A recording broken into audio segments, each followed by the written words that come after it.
सब इस बात को नोट कर लें, जब भी मैं टर्म इंश्योरेंस लेता हूं मुझे उसमें एक क्लॉज एक्टिवेट कराना है, married women protection act, MWP।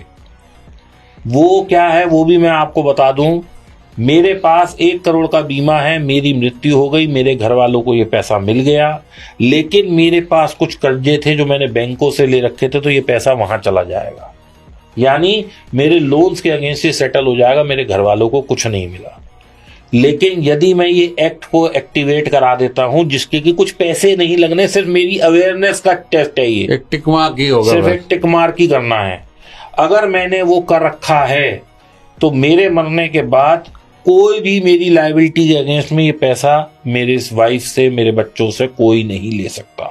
सब इस बात को नोट कर लें, जब भी मैं टर्म इंश्योरेंस लेता हूं मुझे उसमें एक क्लॉज एक्टिवेट कराना है, married women protection act, MWP। वो क्या है वो भी मैं आपको बता दूं।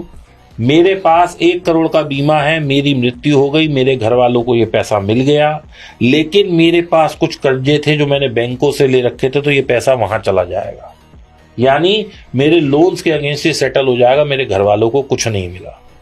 लेकिन यदि मैं ये एक्ट को एक्टिवेट करा देता हूं, जिसके कि कुछ पैसे नहीं लगने, सिर्फ मेरी अवेयरनेस का टेस्ट है, ये एक टिक मार्क ही होगा, सिर्फ एक टिक मार्क ही करना है।